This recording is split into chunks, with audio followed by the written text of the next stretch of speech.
रही बात 3-4 दिन के वो एक्सपीरियंस की जो तू बिल्कुल डूब करके पढ़ाई कर रहा था, तो सबसे पहले तो भाई खुद की पीठ को थपथपा थोड़ा, ठीक है।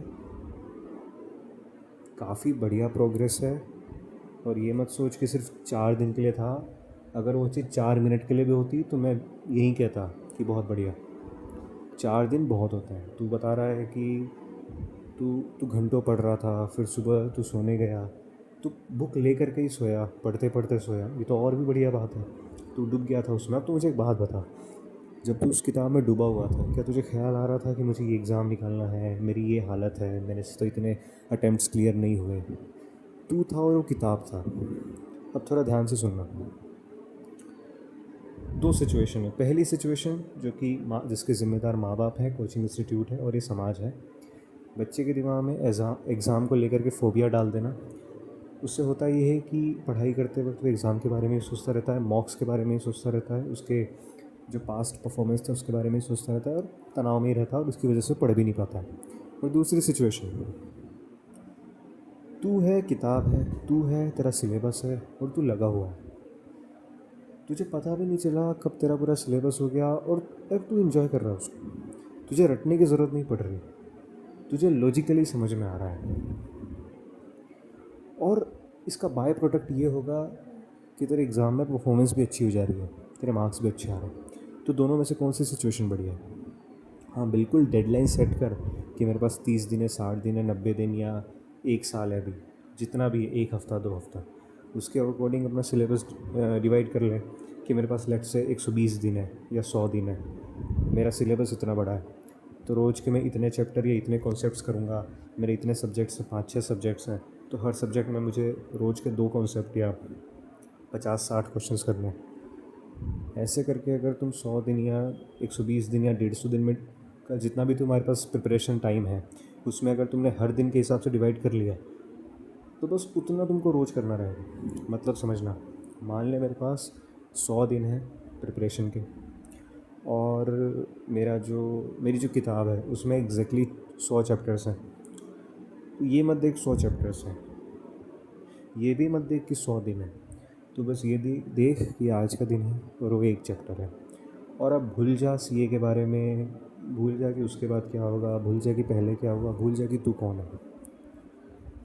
अब सिर्फ तेरे सामने वो एक चैप्टर खुली रहनी चाहिए और तू अब उसमें डूब जा। इससे होगा ये कि तुझे पता भी नहीं चलेगा कब तू आराम से उस चीज़ को अच्छे से समझ लेगा। पहले क्या हो रहा था कि तू सोचने में रह जाता था, अरे कैसे होगा कैसे होगा। इस वजह से तू आधा चैप्टर भी नहीं कर पाता। अगर तू रोज़ रोज़ एक एक चैप्टर करे, तो ये बस एक एग्जाम्पल है, ठीक है, रोज़ रोज़ अगर एक एक चैप्टर करे तो 100 दिन बाद क्या होगी तेरी पोजीशन, तेरा पूरा कोर्स कंप्लीट हो जाएगा और बिल्कुल भी एफर्ट नहीं लगाना पड़ेगा। जब तू तू खुद कह रहा है ना कि तू सोने गया तो भी किताब लेके तू पढ़ते पढ़ते सो गया, क्या उस वक्त कोई प्रेशर था तेरे ऊपर कि ऐसा करना ही है? नहीं, नहीं, मज़े में मौज के साथ तूने करा वो, मज़े लेकर के आराम से इन्जॉय करते करते। बस वही चीज़ है कि इन्जॉय करो ना। ये जो इमेज क्रिएट कर दी गई है ना कि बेटा प्रिपरेशन का जो फेज़ होता है ना, इसमें तुमको तनाव झेलना रहेगा, काफ़ी हार्ड वर्क करना है, जब एग्ज़ाम क्लियर होगा तब तुम्हारी मौज है। वो लोग बेवकूफ़ हैं, उनकी मौज कभी नहीं आती। जब उनकी सीए क्लियर हो जाती है, उनको कहा जाता है कि तुम फलाने कॉरपोरेशन या कंपनी में जाकर के काम करो, इतनी की पैकेज हासिल करो, तब जाकर के मौज है।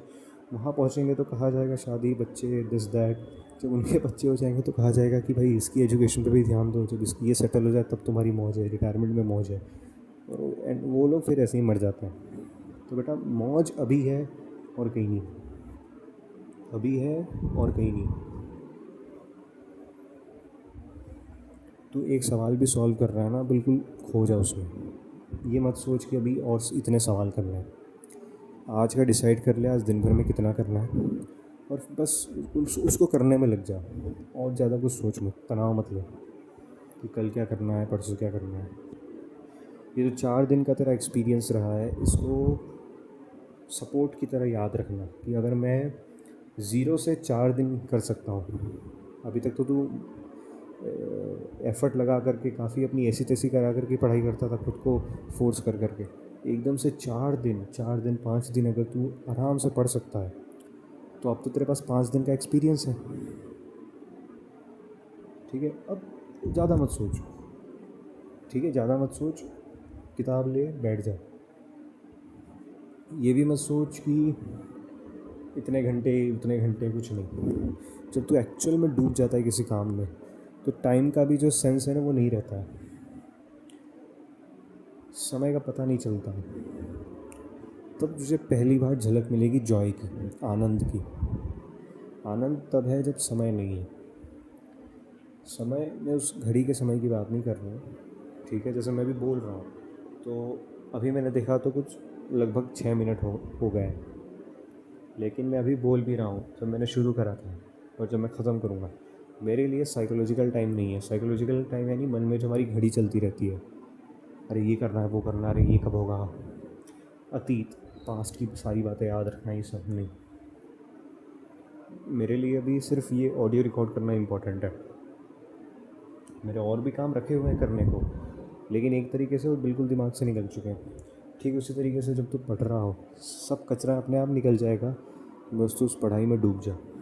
उस कचरे को निकालने की भी ज़रूरत नहीं है।